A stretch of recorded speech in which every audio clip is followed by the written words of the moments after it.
Welcome, everyone. Today we're charting a course through the stars to explore one of the most incredible stories in modern science, India's absolutely amazing and wildly successful journey into space. And really, it all boils down to this one huge question. In 2023, India did something no other country had ever managed to do. Now, that wasn't just a lucky shot, it was the finish line of a journey that took decades. So how on earth did they pull it off? To get a sense of this, just look at this timeline. It says it all.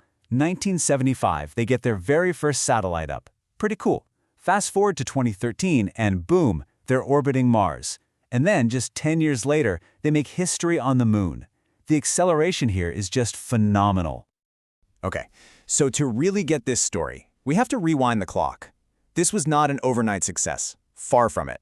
This is a story that starts from really humble beginnings and is fueled by this powerful drive to stand on its own 2 feet. You know, every great journey has a starting point. For India, that was 1969, with the founding of the Indian Space Research Organization.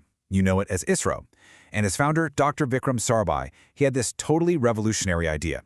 Space tech wasn't some kind of luxury for rich countries. No, it was a tool, a powerful one, that could actually fast-track a developing nation's progress. This single slide tells the whole story right here. On the left, you've got Aryabhata, India's very first satellite from 1975. A massive achievement for sure, but it had to hitch a ride on a Soviet rocket to get into orbit. Now look at the right. Chandrayaan-3, launched on an Indian-made rocket from Indian soil. That's the entire journey from dependency to total self-reliance in one shot. And here it is. This was the crucial turning point. 1980, the Rohini satellite. Now, why is this one so important? Because it was the first satellite they launched on their very own rocket, the SLV-3.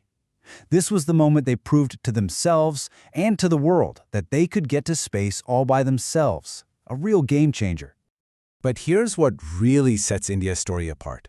Right from the very beginning, this was never just about prestige or planting flags.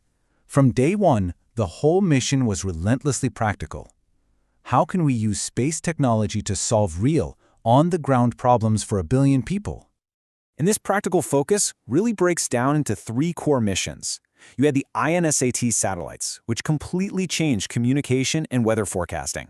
Then the IRS series, which became crucial for managing things like water and forests. And finally, NAVIC, which gave India its very own independent navigation system, kind of like its own GPS. This is space tech directly improving everyday life. So once they had this strong foundation of practical satellites helping the nation, India started setting its sights higher, like a lot higher. It was time to go to the moon. And this wasn't some one-shot deal. It was a careful, deliberate, 3-part saga. Back in 2008, Chandrayaan-1 made the incredible discovery of water molecules on the moon. Huge news. Then in 2019, Chandrayaan-2's orbiter got into place and started mapping the moon, gathering tons of data, even though the lander unfortunately didn't make it. Every mission was a lesson, building one on top of the other, all leading to that flawless, perfect landing of Chandrayaan-3 in 2023. And that brings us to the key point. India didn't just land on the moon again.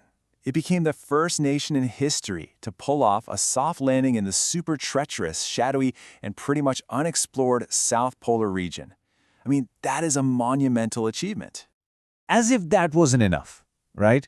But even before that historic landing on the moon, India had already pulled off another mission that just stunned the entire world. This time, at the Red Planet. This was the Mangalyaan mission, also known as the Mars Orbiter mission. It launched in 2013, and the goal was to get a spacecraft into orbit around Mars and study its atmosphere. You know, an incredibly difficult thing to do. And this part is just mind-blowing. India became the very first country in the world to successfully get to Mars on its very first try. Let that sink in for a second.